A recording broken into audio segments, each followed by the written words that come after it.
welcome. I'm Melinda Kirami. Tonight, Catholic Archbishop of Sokoto Diocese, Reverend Father Matthew Kuka, asked Nigerians to identify the root cause of religious crisis and take up the challenge of protecting one another. One killed, properties destroyed as Windstorm wreaks havoc in Bauchi metropolis. Rambu community in Plateau State cried for help following launch of deadly weapons on their homes. Afghan forces extend ceasefire with Taliban despite deadly bombing in the eastern part of the country.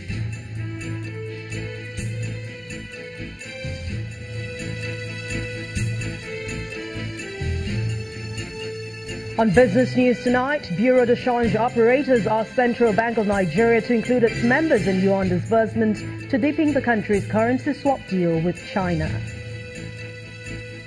And on sports news tonight, Ogene Tebo's own goal and a Luka Modric penalty condemned the Super Eagles of Nigeria to their first loss at the 2018 FIFA World Cup in Russia.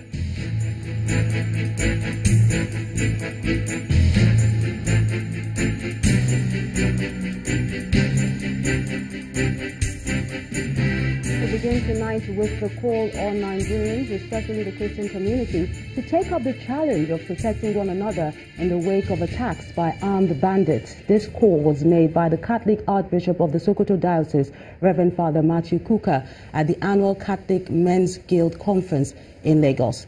The cleric and other speakers at the conference are convinced that the threat to the church is largely contributed by denominational and ethnic division, as well as the inability of Christians in public leadership to question systems that are inimical to the Christian faith.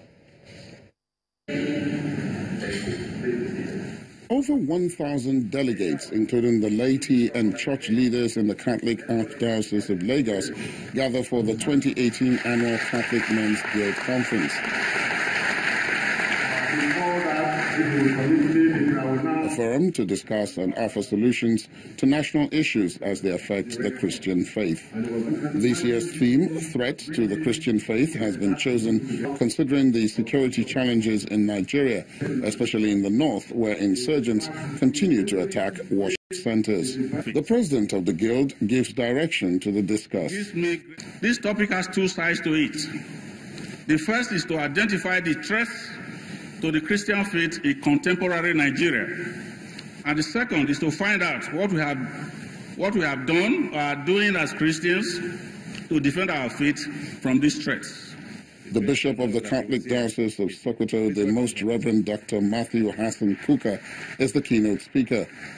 He addresses the issue of religious persecution and lack of unity among Christian denominations. It's not so much the government positions. It is that we are entering public life not dressed as Christians, not by our crosses. And therefore, the Catholic Church must take full responsibility. It must take full responsibility for our inability to recruit men and women into public life. Thank you. Please be seated for a few comments before this will begin. Other speakers corroborate the views of the keynote speaker and deal with questions on forming a political group that will represent the interest of Christians. If you pick up arms, all you do is just descend into a vortex. But the pen, organizing, can be much, much mightier than a sword. If your voice is heard loud enough, people will begin to say, what is going on here? Christians across the board need to confront the issue of our ethnic bigotry that is dragging us down and is not allowing us to make progress. The solution is not in establishing a Catholic political party when we cannot even agree in matters of episcopal appointments.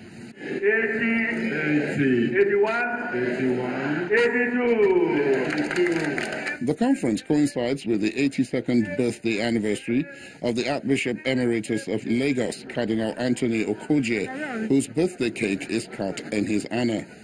The organizers have promised to compile observations from the conference and forward them to be adopted as reference points for public office holders in decision-making. At least one person has been confirmed dead and several others injured following a heavy rainstorm in Nigeria's northeastern state of Bauchi.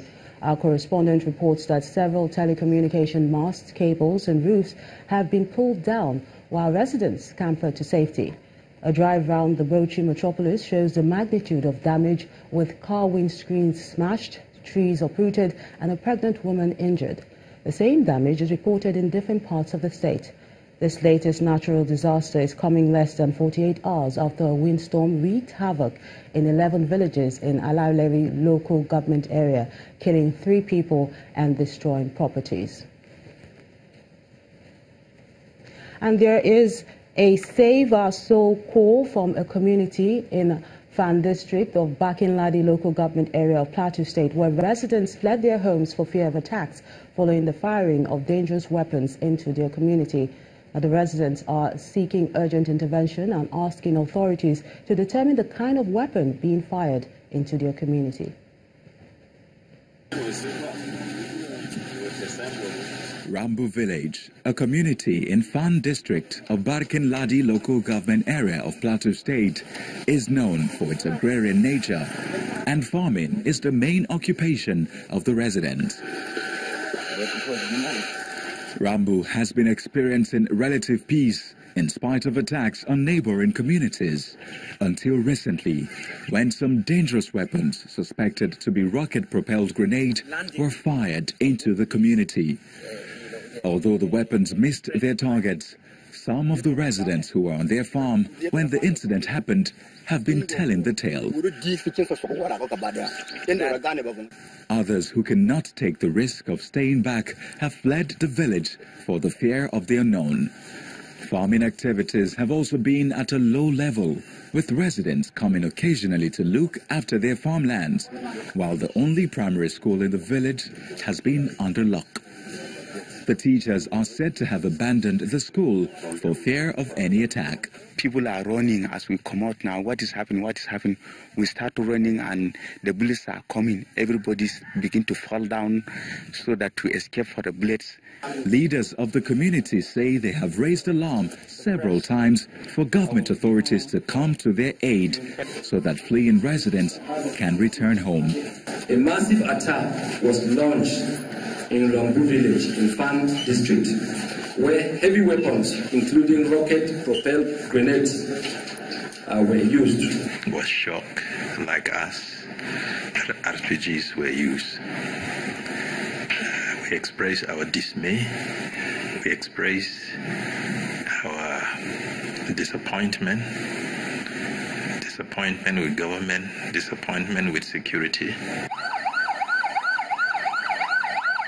Although many of them still live in fear, officials of the Operation Safe Haven, a joint security task force with the mandate of maintaining law and order in Plateau State, parts of Bauchi and southern Kaduna, say they have increased security in the area. The commander has been able to establish additional checkpoints and guard locations. And so also we have beefed up our security personnel around that general area. The reassurance from the security operatives may calm frayed nerves in the community, but that is not the biggest request from the people.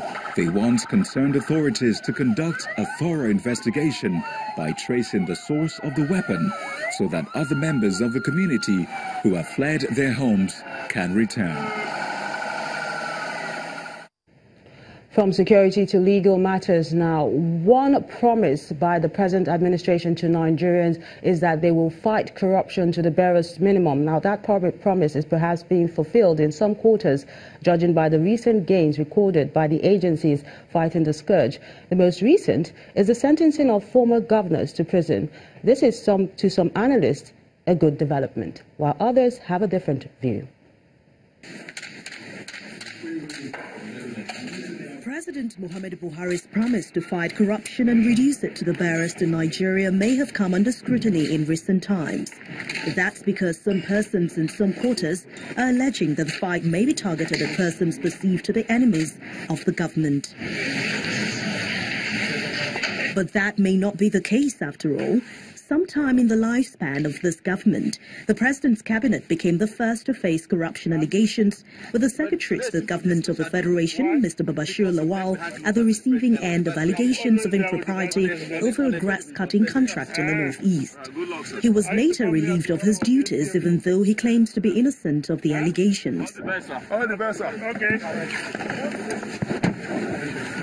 The sentencing of two former governors, Jolly Nyame and Joshua Dariye, to prison seems to be the latest victory in the fight.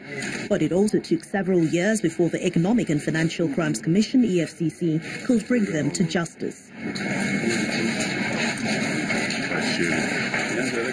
In the case of former Plateau State Governor Joshua Dariye, the Economic and Financial Crimes Commission charged and arraigned him on a 23-count charge bordering on money laundering.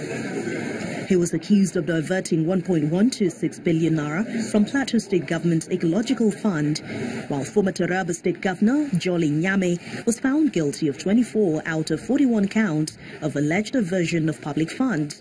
Both of them have been sentenced to 14 years in prison. These judgments may have taken a long time to get, yet they have been generating controversy.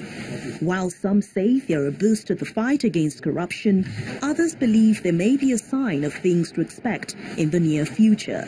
This perhaps brings to the fore the question of the role of the judiciary in the big fight against corruption, as some of these cases become long-winding and take several years to conclude. We'll get more perspective on that in a moment, but to other stories now. The screening appeals of the All Progressives Congress says 12 aspirants have been disqualified ahead of the party's national convention scheduled for next weekend. The chairman of the committee, Imo State Governor Rochas Okorocha, explains that 12 people failed the screening exercise and did not meet the deadline to submit their appeal. And out of 19 aspirants who were screened by the committee, only 7 filed an appeal. He adds that the committee will give all appealing aspirants fair hearing as it prepares to submit its final report next week.